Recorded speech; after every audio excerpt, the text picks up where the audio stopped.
تین چیزیں اللہ تعالیٰ کو بہت ہی زیادہ پسند ہیں۔ نمبر 1، زندہ انسان کی قدر۔ خدا را انسان کو اس کی زندگی میں اہمیت دیں۔ مردہ انسان کو کندھا دینے کے لیے ہزاروں لوگوں کی خواہش ہوتی ہے، لیکن وہی انسان جب زندہ ہوتا ہے اس کا حال تک پوچھنا کوئی گوارا نہیں کرتا، کوئی خبر نہیں لیتا کہ اس کے شب و روز کیسے گزر رہے ہیں۔ لوگوں کی قدر کرنی ہے تو زندگی میں کریں صاحب، زندہ لوگوں کی قدر کریں، زندہ لوگوں کی قدر کریں، کیونکہ چہرے سے کفن اٹھاتے وقت تو نفرت کرنے والے بھی رو پڑتے ہیں۔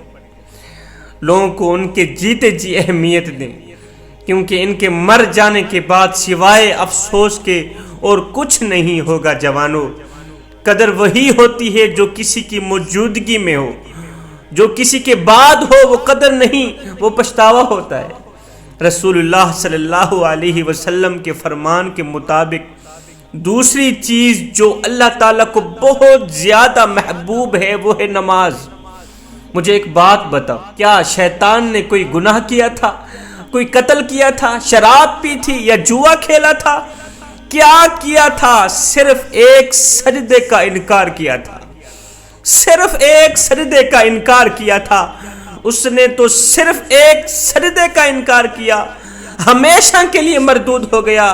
غور کیجئے گا، شیطان نے زنا نہیں کیا تھا، آج کا انسان زنا بھی کرتا ہے۔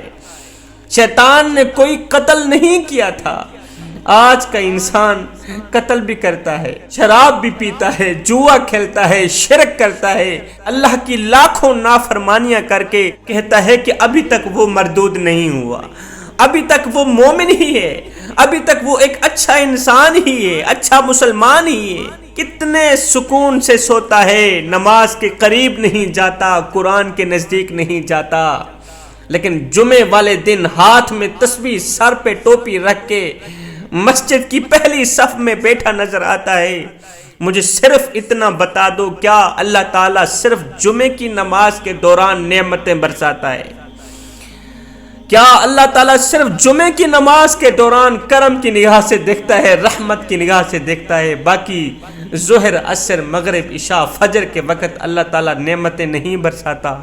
ہائے کیسے پتھر دل ہیں ہم لوگ کہ مالک بلا رہا ہے اور ہمارے کانوں تک جوں نہیں رنگتی۔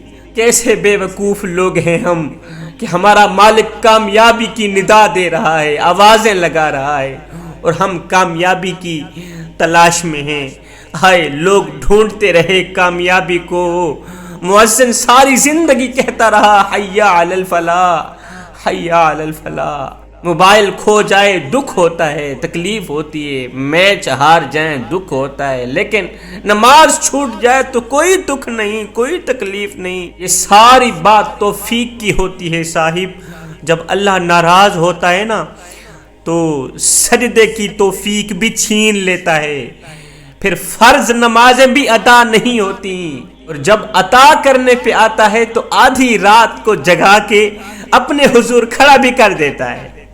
جب عطا کرنے پہ آتا ہے تو سجدوں کی توفیق بھی دیتا ہے، رو رو کر توبہ بھی کرواتا ہے، آنسو بھی نکلواتا ہے، پھر دعائیں قبول بھی کرتا ہے، اور جو مانگا جائے وہ بھی عطا کرتا ہے۔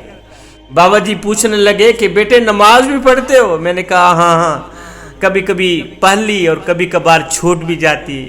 کہا دیکھو بیٹا، ہمیں پیپر میں پہلا سوال آتا ہو تو ہم ایزی ہو جاتے ہیں، حوصلہ مل جاتا ہے کہ اگلے سوال بھی آسان ہوں گے، اور اگر سرے سے پہلا سوال ہی نہ آتا ہو، اگلے سوال آتے بھی ہوں تو بھی بھول جائیں گے۔ اور پتہ ہے اگلے جہان کا جو سب سے پہلا سوال ہوگا وہ نماز کا ہوگا۔ اللہ جب ناراض ہوتا ہے روٹی بند نہیں کرتا، رزق بند نہیں کرتا۔ اللہ جب خفا ہوتا ہے سورج کو حکم نہیں دیتا کہ فلاں شخص میرا نافرمان ہے، تیری کرنیں اس کے آنگن میں نہیں جانی چاہیے، نہ بندے نہ۔ اللہ جب ناراض ہوتا ہے تو سجدوں کی توفیق چھین لے۔ اللہ جب ناراض ہوتا ہے تو یہ من اجڑ جاتا ہے۔ مجھے اتنا تو بتا دو، جس بندے کا من بھی اجڑ جائے اس کے پلے رہتا ہی کیا ہے؟ رسول اللہ صلی اللہ علیہ وسلم نے فرمایا تیسری چیز جو میرے اللہ کو بہت زیادہ محبوب ہے، پسند ہے، وہ ہے غریبوں کی مدد کرنا۔ اللہ فرماتا ہے او میرے بندو، تم مجھے کہاں تلاش کرتے پھرتے ہو؟ اب بھوکوں کے پاس جاؤ، تم اپنے رب کو وہاں پاؤ گے۔ پیاسے کو پانی پلانے جاؤ، مظلوم کا ساتھ دینے جاؤ، غریبوں کی مدد کے لیے جاؤ۔ تم مجھے ان بندوں میں تلاش کرو، ان کے پاس جاؤ، ان کی مدد کرو، ان سے محبت کرو، اور جب یہ تمہارے ہو گئے تو پھر میں بھی تمہارا ہو گیا۔ صاحب، یہ زندگی کے لمحے تیرے اور میرے لیے غنیمت ہیں، ان لمحات کو غنیمت جانو۔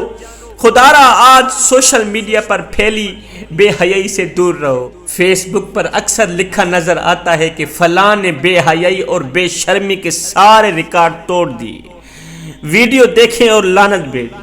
فلاں نے معاشرے کا سر شرم سے جھکا دیا، فلاں نے بے غیرتی کی انتہا کر دی، ویڈیو دیکھیں اور ساتھ میں شیئر بھی کریں۔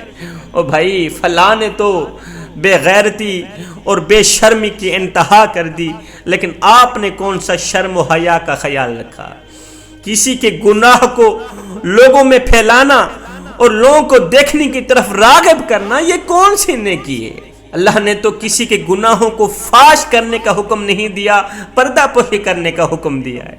فرض کریں اگر اس نے اپنے گناہوں سے سچی توبہ کر لی اور وہ تو بخشا گیا، لیکن جو آپ نے ساری دنیا میں اسے ذلیل و رسوا کیا، اس کا کیا بنے گا؟ اس کا ذمہ دار کون ہوگا؟ گندی ویڈیوز شیئر کر کے لوگوں تک زبردستی پہنچایا، انہیں دیکھنے پر راغب کیا، اس کا کیا بنے گا؟ یاد رہے، غلط کام کرنے والا تو گنہگار ہے، لیکن اس کو دوسروں تک پھیلانے والا اس سے کہیں زیادہ گنہگار ہے۔ صاحب، اس لیے مہربانی فرما کر عقل مندی کا مظاہرہ کریں، اپنے نامہ اعمال کو سیاہ ہونے سے بچائیں، اور اس سے بڑی بے وقوفی اور کیا ہوگی کہ گناہ تو دوسرے کریں لیکن سزا آپ کو بھگتنی پڑے۔ ایک لمحے کے لیے اپنے باطن پہ اتریں اور سوچیں کہ چند کومنٹ لینے کے چکر میں آپ کتنا گھاٹے کا سودا کر رہے ہیں۔ آخر میں بھی یہی کہہ کے میں اجازت چاہوں گا کہ یہ زندگی کے لمحے تمہارے اور میرے لیے غنیمت ہیں۔ انہی لمحات کو غنیمت جانو، انہی لمحوں میں کچھ کر لو، انہی لمحوں میں اپنے بوڑھے باپ کی چٹی داڑھی کا حیا کر لو، انہی لمحوں میں والدین کی خدمت کر لو، اللہ کے ساتھ اللہ اور اس کے رسول کی محبت اپنے دل پہ بٹھا لو۔ معلوم نہیں پھر فرصت ملے نہ ملے، معلوم نہیں پھر یہ زندگی کے لمحے ملے نہ ملے۔